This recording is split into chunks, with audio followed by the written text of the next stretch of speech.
For example, the Germans prior to Bismarck were regarded as a light-hearted and happy people, much given to beer and dancing. At the same time, the French, for some generations, from well before Louis XIV through Napoleon, were seen as a grim and militaristic people. This image changed under Louis.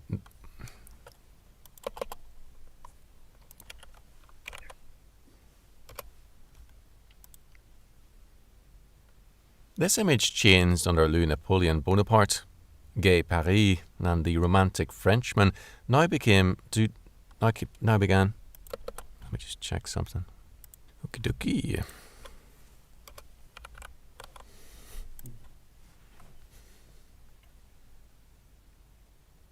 This image changed under Louis Napoleon Bonaparte. Gay Paris and the romantic Frenchman now began to dominate popular thinking. But this was not all. This is not all.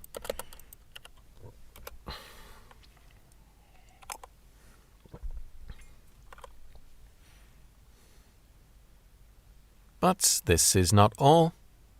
A people's self-image alters with time. How we as individuals see ourselves changes from childhood to old age. So too does a national self-image change. All this was also true of the American Indians.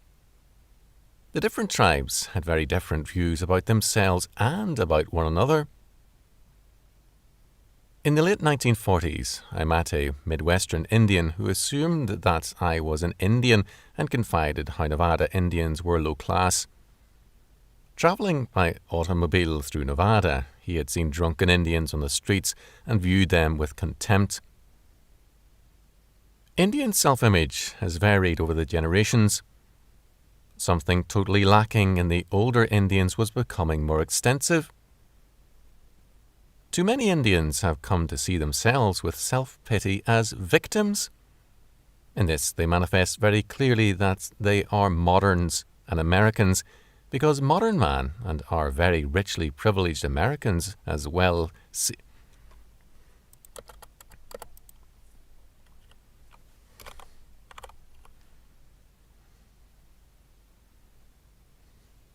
Because modern man and our very richly privileged Americans as well see themselves as victims. The university student is prone to this vice no less than the black slum dwellers. Hispanics are absorbing this doctrine, as are feminists and homosexuals. Jews, Latin Americans, Canadians, Africans, Asiatics, various European peoples and Pacific Islanders are learning this new faith. They are victims. All individuals and groups seek in one way or another to answer the question, what am I? Who am I? And what explains my being and existence? The sound answer to these questions is to identify ourselves above all else.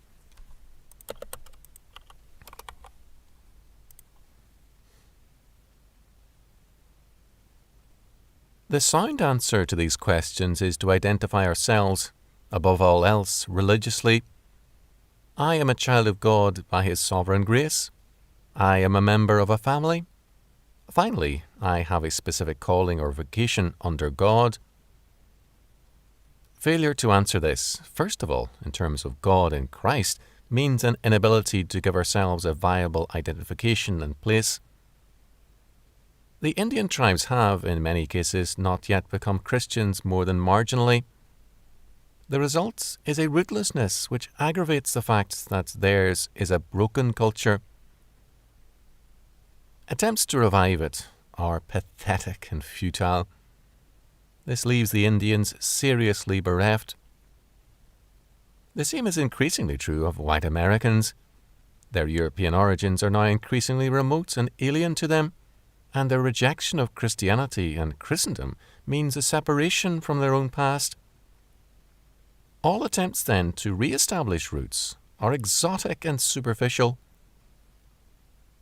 It would be absurd to require or to urge those of English ancestry to dress in the style of 1620 or 1700, or to require Scots in the United States to wear kilts. It is no less absurd to expect Indians to return to the ways of their past. Such expectations have truly harmed the Indian. If the Indian is a museum piece, he is not a functioning member of society.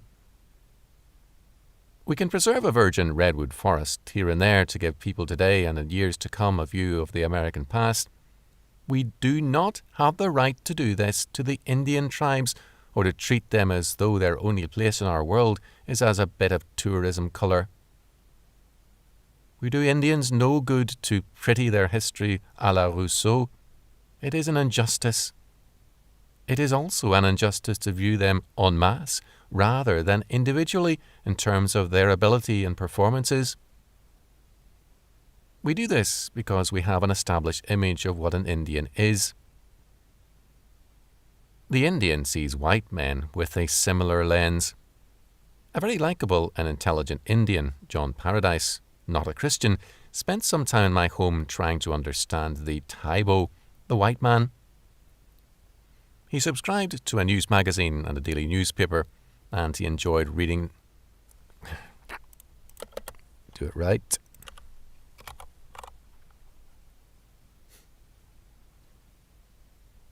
He subscribed to a news magazine and a daily paper, and he enjoyed reading. To him, the Taibos were a single entity. How was it, then, he wondered, that I acted one way, and the Indian agency men another, and the town dwellers in Nevada and Idaho yet another? How could they, as Christians, behave as they did? John knew the Bible. Was there some other book which provided a rationale for their behaviour? Throughout our discussions and until the end of his visit, he assumed that all Taibos were a homogenized unit. He assumed that Christianity was the common religion of all, because they were all born into Taibo life. Are all Shoshone the same? I asked him. Are all Paiutes identical? It was with difficulty that he finally grasped the fact that Christianity is not a racial faith, but an international one. He found this a startling idea and thanked me earnestly for explaining it. I told him also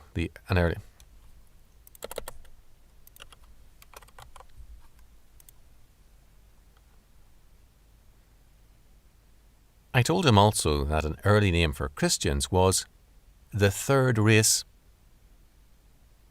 I picked up this theme as I spoke to various Indian groups. I cited the spread of Christianity into various places, including Africa. There was a curious reaction to this. Some, out of respect for me, told me it is a mistake to convert Negros. Let's keep it clean.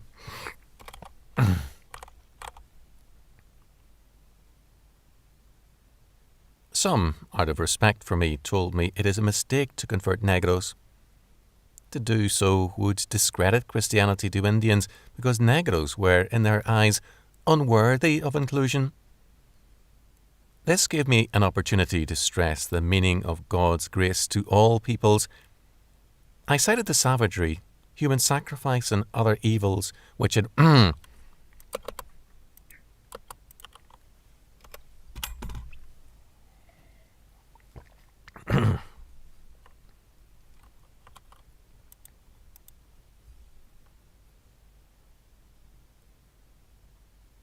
Oh, brother.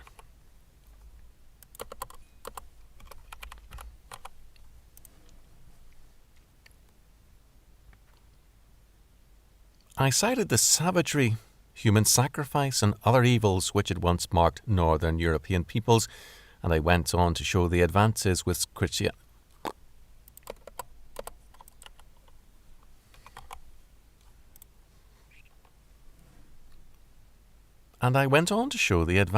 Which Christianity produced.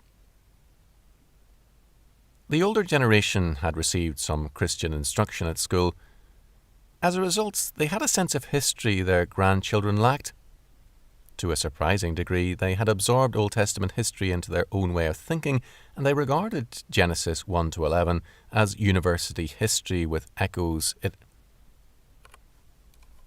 University history.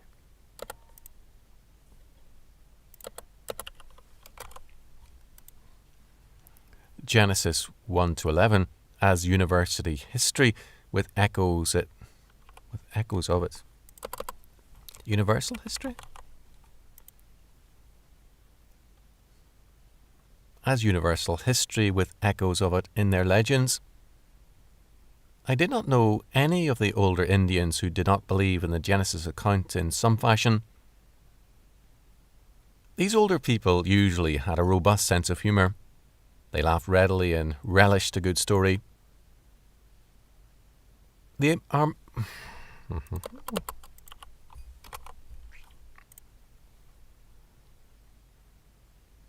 The Armenian stories of Nasr-Eddin, the stupid Turk, a very wise Turk in the Turkish version, they listened to with delight.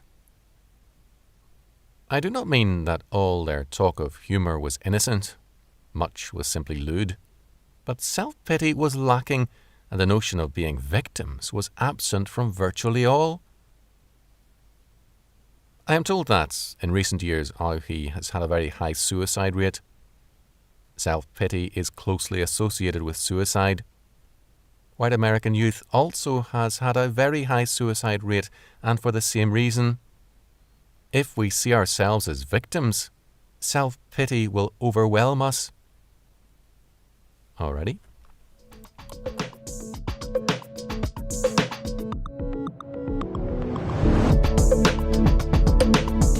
Hello, this is Nathan. Thanks for joining me in the booth. I really hope you're enjoying the live streams and videos.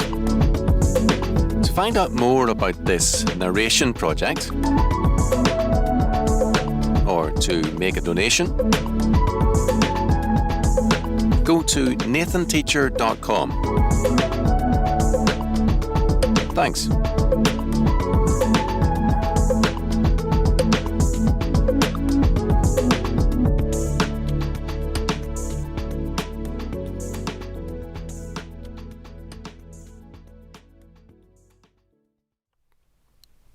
Okay, folks, we're in chapter 12. Gonna hit the record button and record. 12. The old Indian life. Before I considered going to an Indian reservation, I had been interested in American Indians. I had read a number of studies, and my mind was well stocked with the kind of knowledge most anthropologists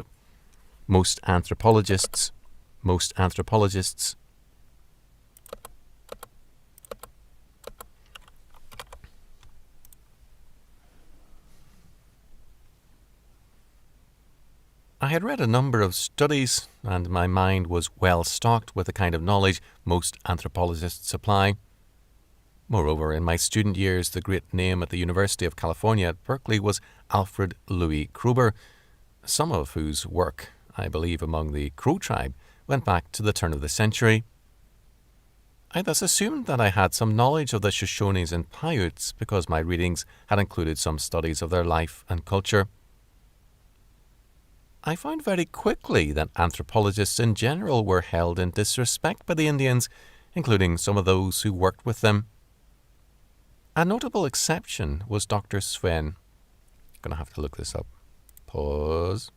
Okay, we got it. So it's Sven Lilleblad. Lilleblad. Lilleblad. Lilleblad. Blad. Lilleblad.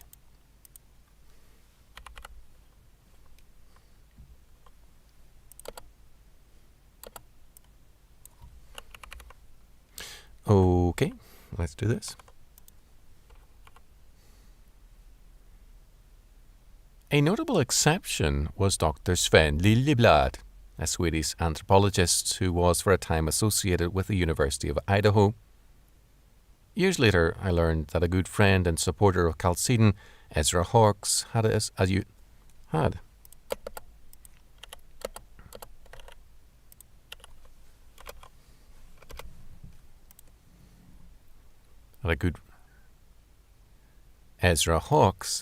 a university regent, helped to further Dr. Lilleblad's excellent linguistic studies. There was soon no question in my mind as to the intellectual calibre of the Indians. The harsh life they had lived meant death to the weak and the stupid. There were a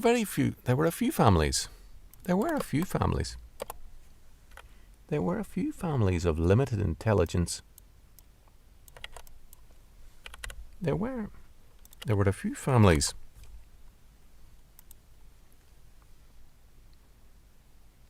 There were a few families of limited intelligence, and many with a high order of intelligence, and many, let's contrast that.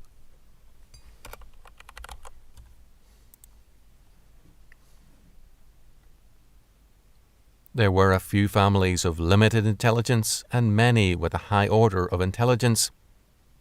We must remember, too, that over the generations, most Indians have merged into the white American population, giving millions of Americans, quote, Indian blood, end quote. The elderly men and a few women who told me of the old days resented both all idealization.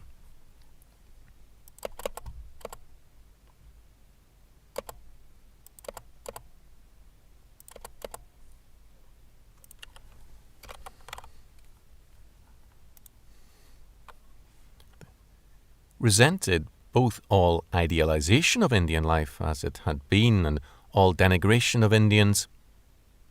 These older Indians despised both whites and younger Indians imbued with romantic ideas about their past because they knew what the old life was like. What was that? Was like?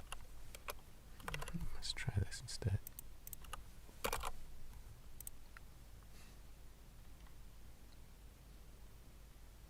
Because they knew what the old life was like. A scholar's questions about what their life was like, what was its meaning, what was the character of its culture, reflected to them the abstract realm of the white man's university. I was told very bluntly the sum of Indian life. Staying alive. With primitive weapons, food gathering and hunting were hard. The threat of starvation was common. The coming of the white man's horse was a great help. The white man's knife was highly prized too, and so on. On every continent, some peoples have found that staying alive is their major occupation. Only as early technology developed did men have a way to expand their horizons beyond survival. In what is now the United States, most tribes found survival to be their central concern. Thus, to isolate and investigate the minutiae of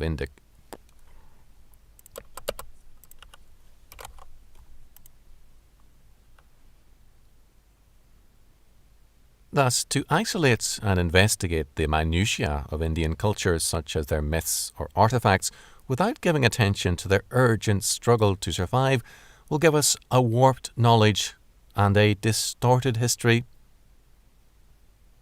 These elderly Indians' knowledge of what could be eaten and where to find it was very good, but such knowledge cannot supply quantity nor success in hunting with very primitive weapons. I recall a long conversation with a naval officer. As part of specialised training for some particular kind of campaign, he was landed on an island with almost no knowledge of it, or whether it was inhabited or not, and expected to map the island in his mind. He had to be able to avoid detection and to feed himself.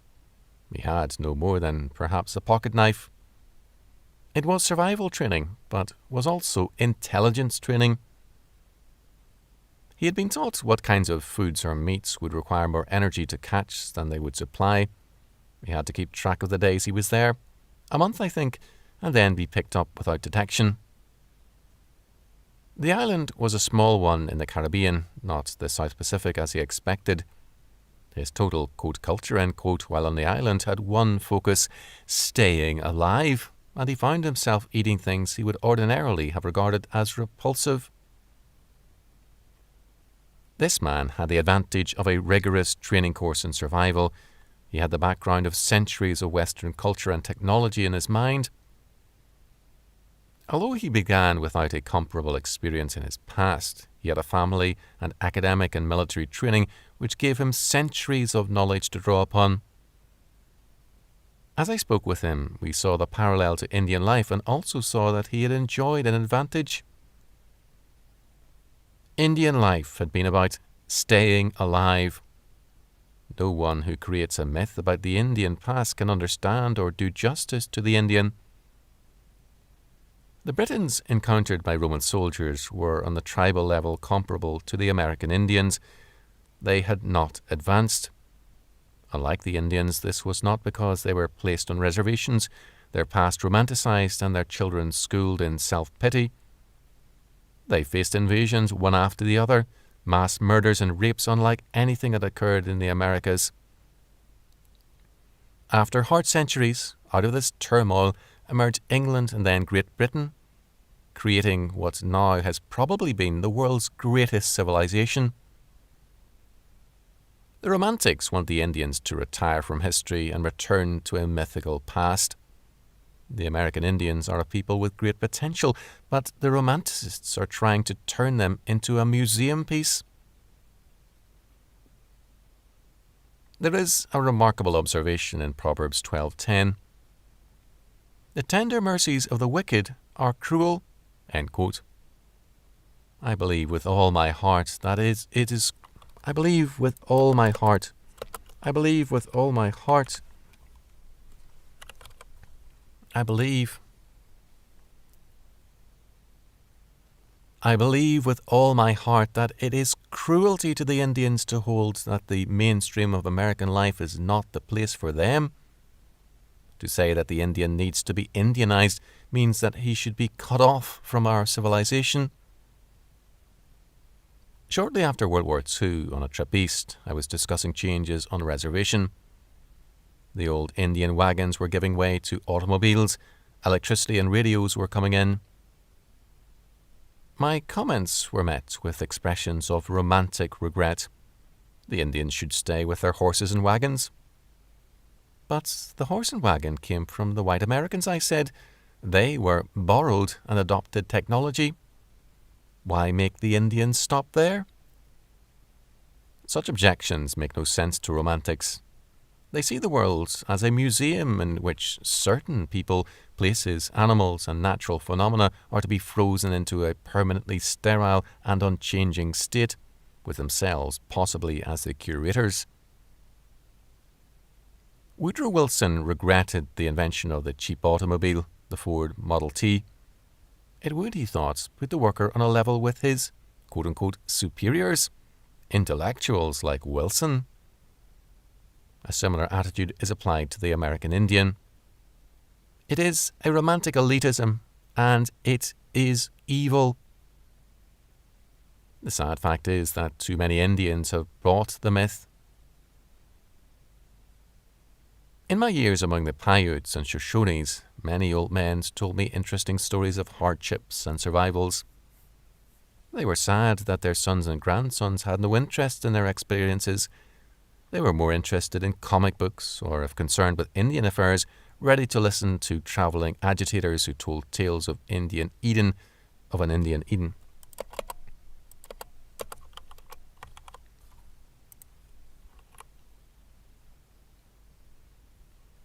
Ready to listen to travelling agitators who told tales of an Indian Eden destroyed by the white man.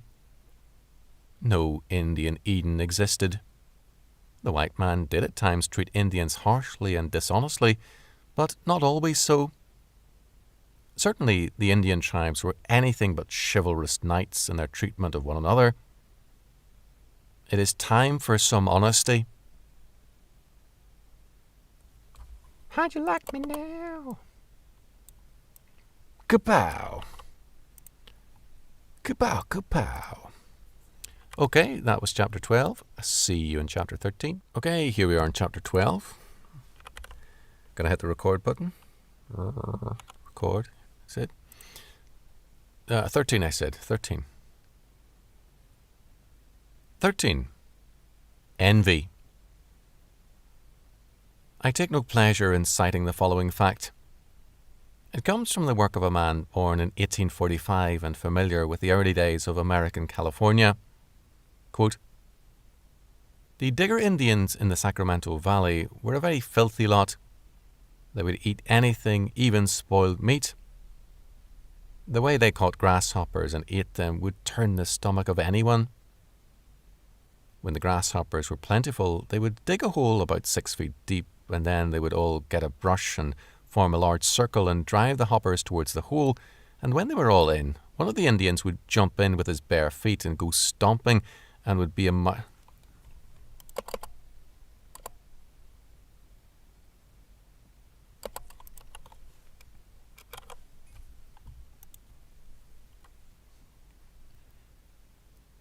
and it would be a mush mess.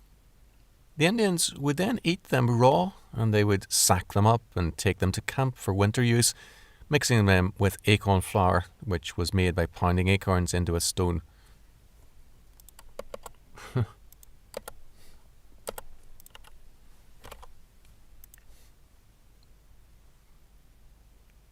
which was made by pounding acorns in a stone mortar. The soup was boiled in watertight baskets by putting hot rocks in the baskets, and it is surprising how soon they would have the water boiling. End quote. Similar accounts could be made of other tribes and, in fact, of the pre-Christian inhabitants of Europe and other continents. Such accounts are not popular with most people. Having said this, I must add that I always felt that the Indians I knew had a very high order of intelligence. Some had no curiosity about anything outside their routine life, but others had a great deal of interest in ideas and in life among other peoples.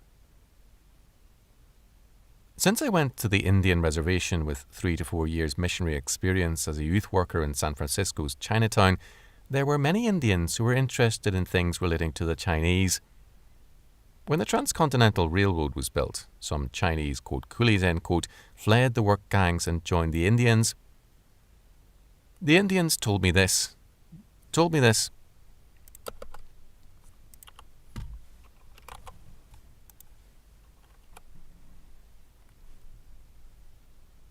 The Indians told me this, but only one admitted to Chinese ancestry. White ancestry.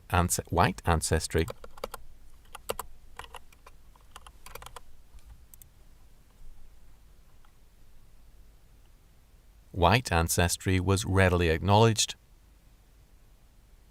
To survive in a wilderness with the Indians' limited weapons and tools was very difficult. Starvation was a common problem. As a result, the Indians ate whatever they could get. Some tribes practiced cannibalism. All the same, they were very intelligent people, except where inbreeding exacted its toll. In a sense, Darwinism had its social implication among Indians. The fittest survived, and weaklings died. Why, then, were they on such a low level culturally? Of course, culture is religion externalized, but we must here be more specific. All over the world, envy has taken a fearful toll. Our current politics is destroying our civilization by institutionalizing envy. The Indian could not advance very far because envy was so important in his life. Like so many other people, he resented the fellow tribesmen who excelled. A man who was the target of envy could be driven to suicide. Up to a point, excellence in battle or in hunting was respected, but to excel in accumulating possessions was not. Both Indians and white apologists told me that Indian communalism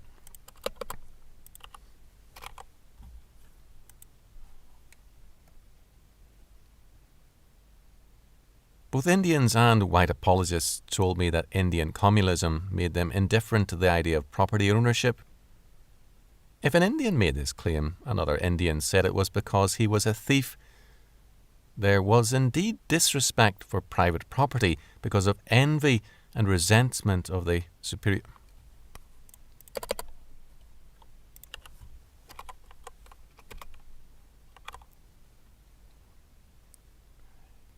And resentment of the superiority of others. Among a number of tribes in the Intermountain area and the southwest, there were Mexican men who had settled among the Indians, often for love of an Indian girl. These men usually rose very quickly, excelling as sheepmen, cattlemen, shopkeepers or farmers. Indians saw a kinship between themselves and Mexicans and resented the Mexican as someone who should be a part of the tribe and yet insisted on being materially better. The Christian Indians were resented because they clearly excelled. First of all, they had, in effect, Get rid of that ping. Hang on a second.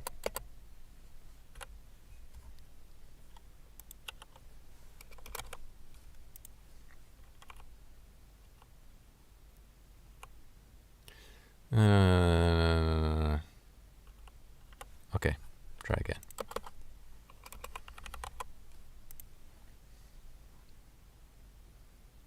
The Christian Indians were resented because they clearly excelled. First of all, they had, in effect, become white men by becoming Christian. Indians tended to see religion as a racial fact, and they viewed conversion as defection from the tribe.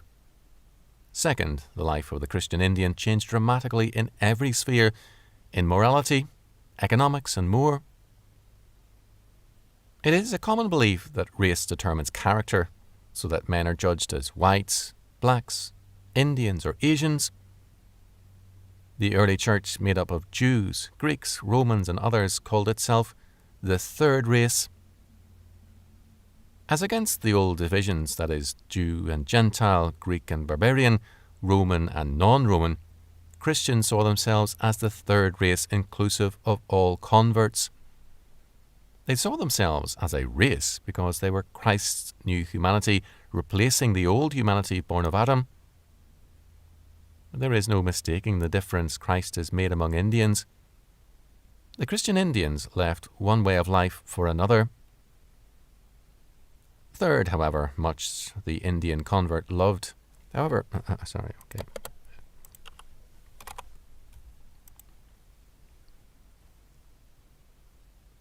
Third, however much the Indian convert loved his tribe and heritage, he was closer to Christ and the Church in his allegiance than to the tribe. In some respects, the Christian Indian more appreciated the good in his tribal past and was more aware of its history. Get it right. More appreciated and was more aware of its history.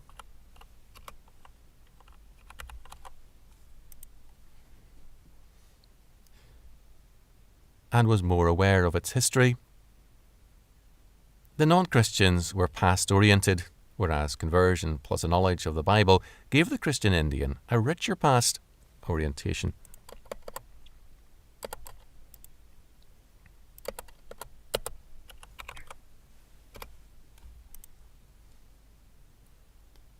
A richer past orientation, namely an historical perspective. He saw history as having a beginning and an end, but no such progression existed for the non-Christian. Even the few who had some college education could not attain a vision beyond a belief in victimhood, the value of native artifacts, or some other limited similarly.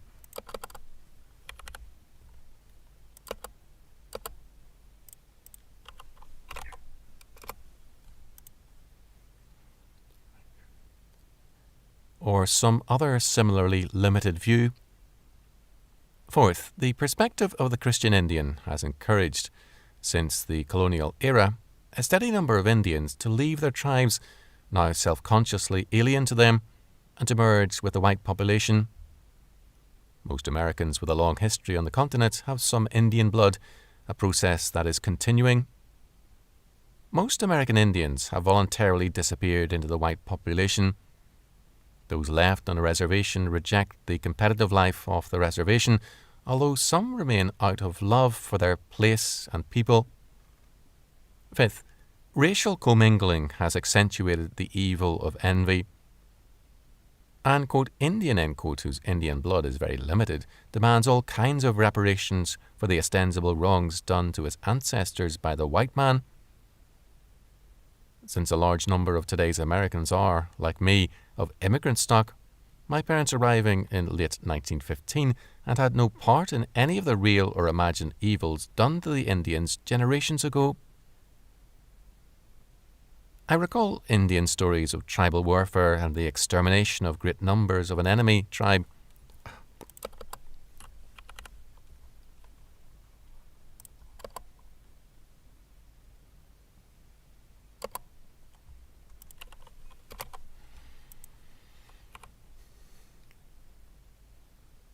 I recall Indian stories of tribal warfare and the extermination of great numbers of an enemy tribe to seize its members' things and take over its hunting grounds. One very old Indian told me the stories related by his grandfather of the new power gained by the possession of horses. As each tribe gained mounts, it was able to overwhelm and shatter its enemies. The coming of the horse radically altered the internal life of the tribes as well as their warfare, and horse stealing became a way of survival. Given the premise of modern Indian lawsuits, members of some barely survived tribes could argue, theoretically, that their near destruction by steed-mounted rivals is ground for claims against the US government for genocide reparations. This problem, however, is simply a minor part of a vastly greater one: the politicization and institutionalization of envy in modern American life.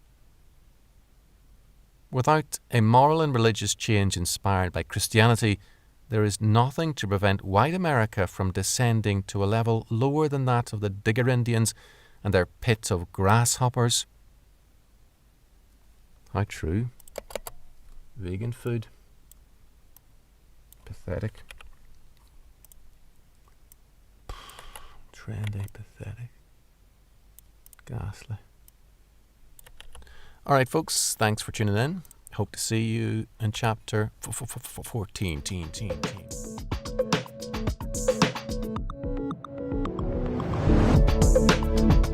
Well done for listening right to the end.